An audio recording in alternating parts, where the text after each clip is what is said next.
The story begins with the narrator recounting a visit to a secluded, picturesque house deep in the forest of Portugal.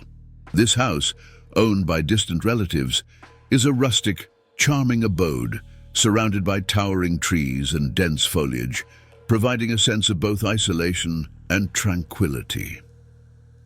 The narrator describes the landscape vividly, emphasizing the peacefulness and the beauty of the natural surroundings.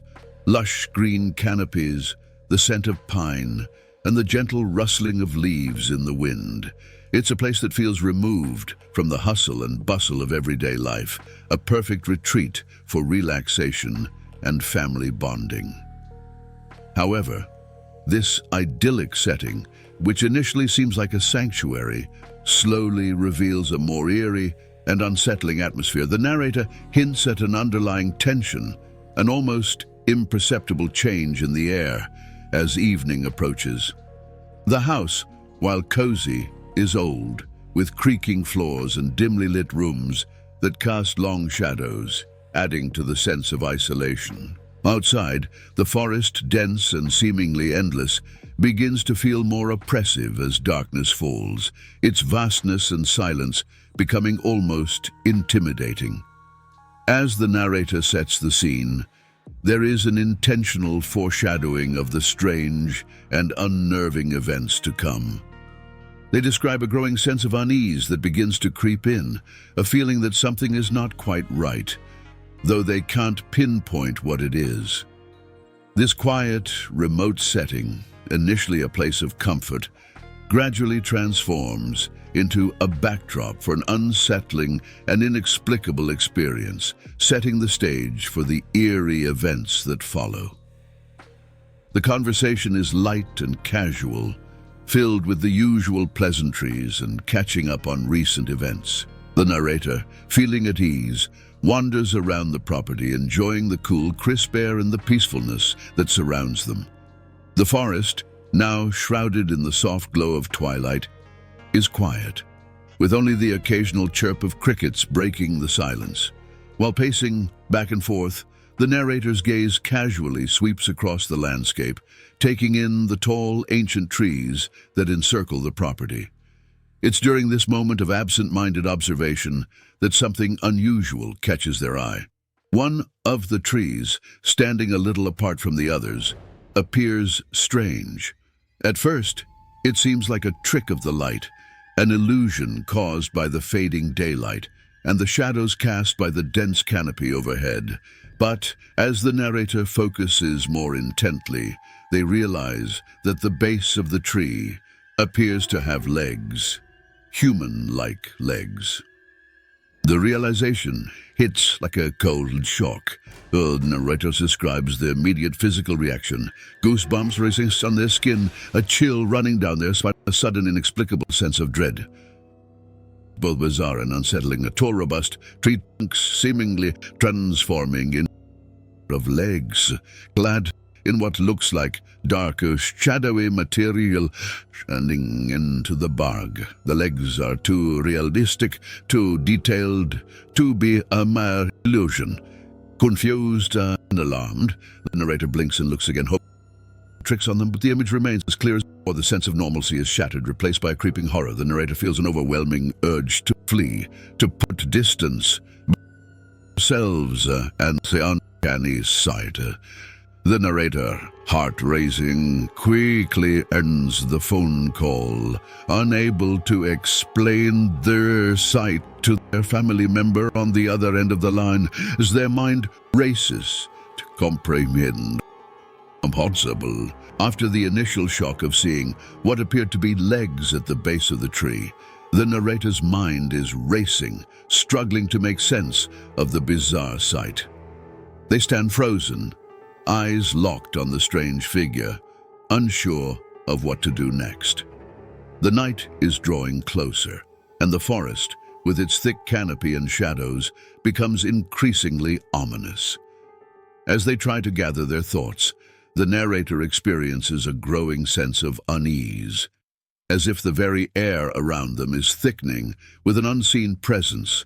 Suddenly, a movement catches their eye. The narrator turns, and their breath catches in their throat.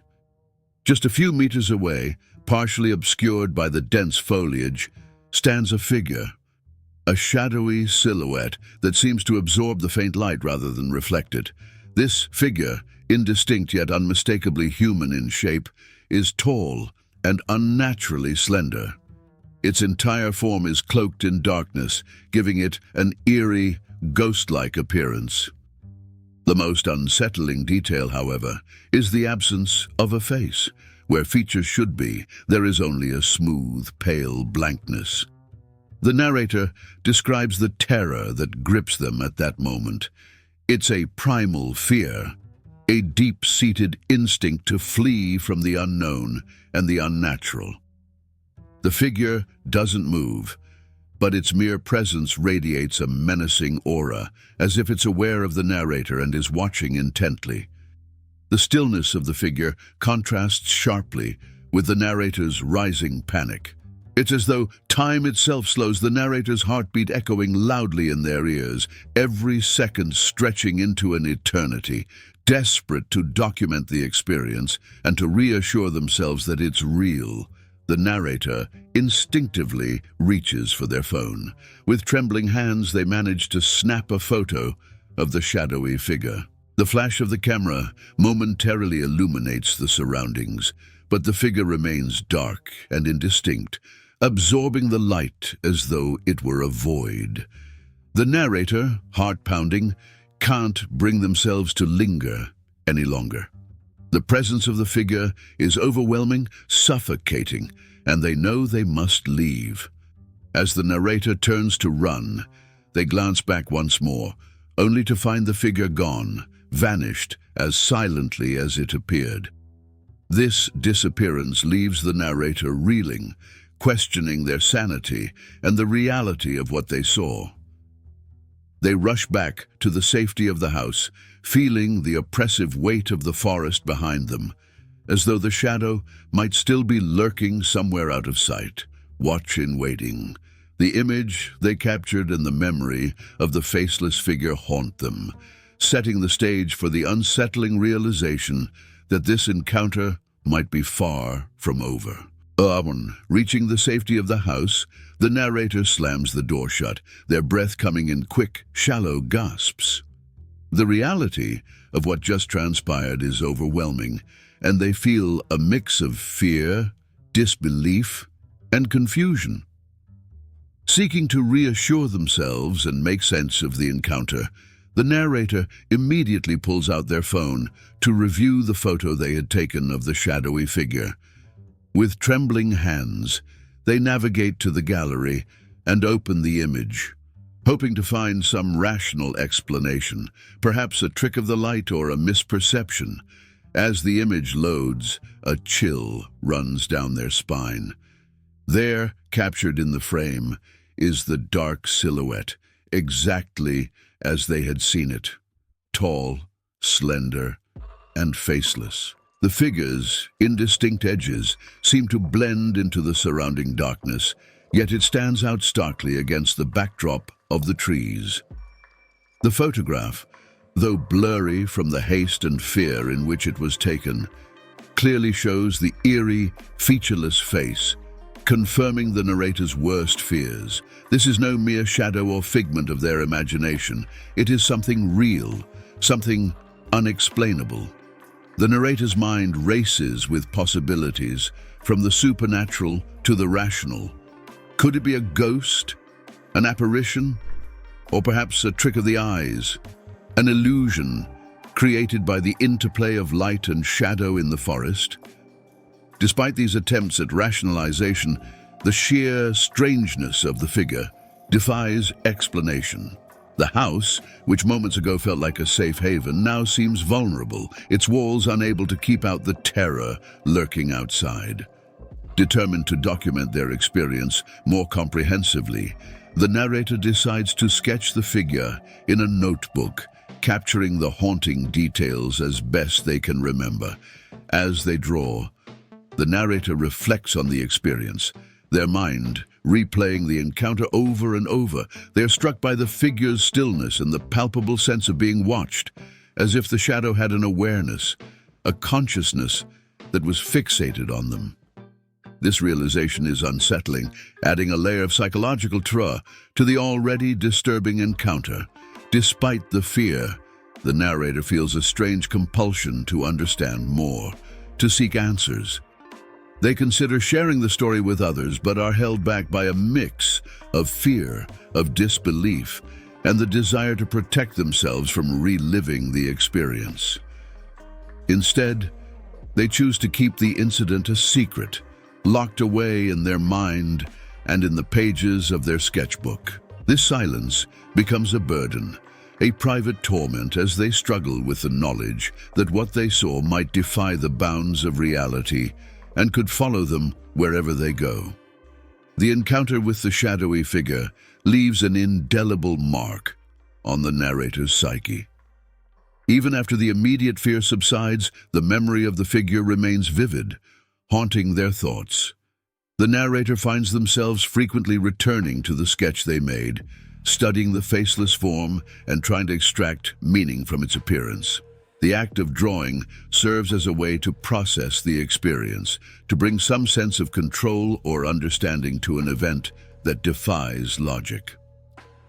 The narrator becomes obsessed with the image, often flipping through the pages of their notebook where the sketch resides. They note the figure's stark, inhuman qualities, the elongated limbs, the unnaturally pale skin, and the complete lack of facial features. This facelessness in particular unnerves the narrator. It is as if the figure embodies an absence, a void that both terrifies and fascinates. The sketch, though static, seems to exude an aura of malevolence, as if the figure could step out of the page and into reality at any moment. Despite the urge to confide in someone, the narrator chooses to keep the experience to themselves. This decision stems from a fear of disbelief and ridicule. How does one explain a faceless, shadowy figure lurking in the woods without sounding irrational? Moreover, there is a deeper, more personal reason for the silence, a desire to hold on to the secret as a private mystery, something that only they have encountered and survived. It becomes a dark, whispered part of their psyche, a secret shared only with the pages of their sketchbook. The narrator's isolation is compounded by a growing sense of paranoia. Every shadow, every rustle in the trees seems to carry a hint of the figure's presence. The once peaceful woods now feel oppressive, filled with unseen eyes. This pervasive fear alters the narrator's behavior. They avoid the forest, keep their windows shuttered, and become hyper-vigilant, always glancing over their shoulder. The memory of the figure casts a long shadow over their life, influencing even the most mundane aspects of the daily routine. As time passes, the narrator tries to rationalize the encounter, considering various explanations: an optical illusion, a trick of the light, or even a shared memory of a horror story they had forgotten. Yet, no matter how they try to explain it away, the experience remains stubbornly vivid, a lingering reminder of the unknown lurking just beyond the bounds of everyday perception. This internal struggle to reconcile reality with the unexplained leaves the narrator in a state of constant tension, caught between disbelief and the unsettling truth of their experience. The shadow figure, though unseen, becomes a constant companion, a silent reminder of the thin veil between the known and the mysterious. Seeking to escape the haunting memories and the pervasive sense of dread, the narrator decides to leave Portugal and relocate to a small village in Romania. This village, nestled near a dense forest, promises a fresh start and a sense of normalcy that the narrator desperately craves. The move is seen as an opportunity to put distance between themselves and the unsettling events in Portugal, hoping that a new environment will help them leave the past behind. Upon arriving in Romania, the narrator is initially relieved by the change in scenery. The village is quaint and picturesque, with cobblestone streets and rustic houses, providing a stark contrast to the foreboding woods of their previous home. The local community is welcoming, and the narrator feels a tentative sense of peace settling in. The forest nearby, while similar in some ways to the one in Portugal, seems less menacing in the bright daylight, filled with the sounds of birds and rustling leaves. However, as the days pass, the narrator finds it difficult to shake off the lingering anxiety and fear that have followed them. Despite the new surroundings, the memory of the shadowy figure remains vivid, intruding upon their thoughts and dreams. The narrator's sense of unease is compounded by the similarity of the Romanian forest to the one they left behind.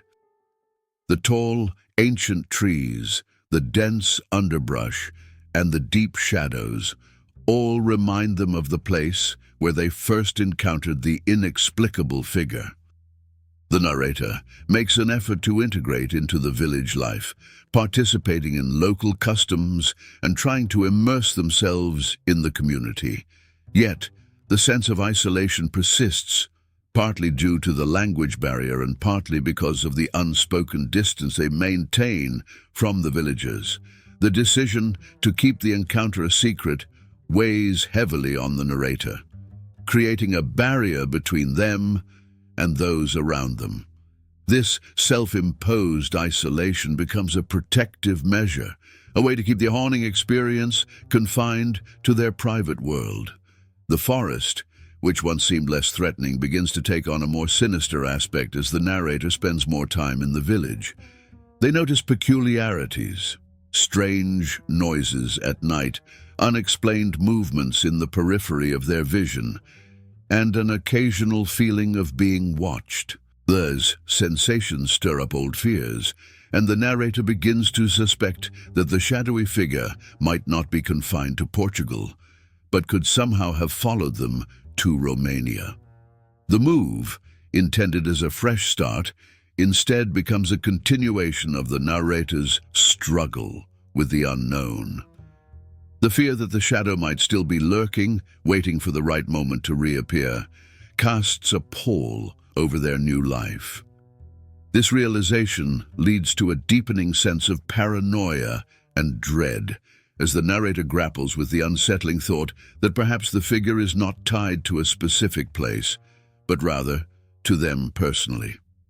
The shadow, it seems, has become an inescapable part of their existence, haunting them wherever they go. As time passes, the narrator's initial sense of relief in their new home begins to wane, replaced by a familiar unease. Despite their efforts to start afresh, strange occurrences in the Romanian village stir up old fears. It begins with subtle, easily dismissed incidents, glimpses of movement in the corner of their eye, the feeling of being watched while walking near the edge of the forest, and unexplained sounds that seem to emanate from the darkened woods at night. These incidents, while not overtly alarming, revive memories of the shadowy figure from Portugal, casting a long, dark shadow over the narrator's sense of security. One evening, as the narrator takes a solitary walk near the forest edge, they experience a chilling déjà vu. The air grows cold, and the forest, which had seemed so benign in daylight, takes on a more menacing atmosphere as dusk falls. The narrators step slow, a prickling sensation creeping up their spine, a prelude to the dread they know all too well. Then, out of the corner of their eye, they catch sight of a familiar shape. Tall, slender, and unnervingly still. The narrator turns, heart pounding, and there it is, the shadowy figure, standing among the trees, just as it had appeared in Portugal. The figure's faceless visage seems to stare directly at them, its presence as unsettling and inexplicable as before. This time, however, there is no question of illusion or mistaken identity. The figure is real, and it has followed them across countries and miles, defying all rational explanation. Paralyzed by fear, the narrator feels a surge of panic and helplessness. The shadowy figure exudes an aura of malevolence, an almost tangible threat that seeps into the surrounding air. The realization that this entity is not confined to a single place, but is somehow connected to them personally, is a horrifying revelation. The narrator is struck by the futility of their escape. No matter how far they run, the figure seems able to find them. In a desperate bid to understand the nature of this haunting, the narrator tries to confront the figure, shouting questions into the dark, hoping for some response, some revelation that will explain its presence. But the figure remains silent, unmoving, its faceless head offering no answers. The silence is oppressive, as if the forest itself is holding its breath, waiting. With no response forthcoming and the terror mounting, the narrator turns and flees back to the safety of their home, the sound of their own breath and footsteps echoing in their ears. Upon reaching home, they lock the doors and windows, yet cannot shake the feeling that the figure is still out there, watching, waiting. The reappearance of the shadowy figure shatters any illusion of safety the narrator had hoped to find in Romania, leaving them in a state of constant vigilance and fear. The experience leaves the narrator deeply shaken, the reality of the figure's pursuit impossible to ignore. They realize that this haunting is not bound by geography or time, and that the figure is an inescapable part of their reality. The sense of being hunted, of having something unexplainable and malevolent following them, becomes a new, terrifying normal. The narrator is left with a profound sense of unease, knowing that as long as they live near forests or secluded places, the shadow could reappear at any moment, a dark specter haunting their every step. The narrator, now living in a constant state of unease, reflects deeply on their experiences with the shadowy figure. The repeated encounters have left a profound impact, shaking their sense of reality and safety. They ponder the nature of the figure, what it could be, and why it seems connected to them. Theories range from a supernatural entity, perhaps a ghost or a spirit, to a manifestation of their own fears and subconscious mind. However, none of these explanations fully satisfy the narrator's need for understanding. The faceless figure represents more than just a mysterious presence. It has become a symbol of the unknown and the uncontrollable aspects of life. The narrator is forced to confront the idea that some things may never be fully explained or understood. This realization is unsettling, as it challenges their desire for clarity and certainty. The figure's persistent reappearance suggests a deeper, perhaps psychological or spiritual connection, something that transcends mere physical presence. The narrator's attempts to rationalize the experiences and integrate them into their life story lead to a deeper introspection about fear and the nature of reality. They consider the possibility that the figure could be a projection of their own unresolved traumas or anxieties, a tangible form of their inner demons. Alternatively, the figure might be an external manifestation of something they have yet to fully comprehend, a warning, a guardian, or a harbinger of something significant. Despite these contemplations, the narrator is left with more questions than answers. The shadowy figure's silence and facelessness become metaphors for the mysteries of existence, those parts of life that resist explanation and understanding. This sense of ambiguity permeates the narrator's thoughts, influencing their worldview and interactions with the world around them. The encounter with the shadowy figure becomes a pivotal moment in their life, marking a before and after in how they perceive reality. As they navigate their new life in Romania, the narrator finds themselves hyper-aware of their surroundings, constantly on edge and expecting the figure to reappear at any moment. This state of heightened alertness becomes exhausting, leading to a sense of isolation and paranoia. The narrator's relationships suffer as a result, as they struggle to connect with others while bearing the burden of this secret, inexplicable fear. In the conclusion of their reflection, the narrator acknowledges that they may never fully understand or escape the shadowy figure. They come to terms with the idea that this presence might be an inextricable part of their life, a haunting that they must learn to live with rather than escape from. And this acceptance is not one of resignation, but rather a recognition of the complexity of their experience and the limitations of their understanding. The narrator decides to document their story, hoping that sharing it might provide some form of catharsis or insight, either for themselves or for others who might encounter similar inexplicable phenomena. This act of storytelling becomes a way to reclaim some power over the narrative, transforming their fear and confusion into a form of expression and connection. The final reflection leaves the story open-ended, with the narrator contemplating the future and the ongoing presence of the shadowy figure, embracing the uncertainty as a part of their reality.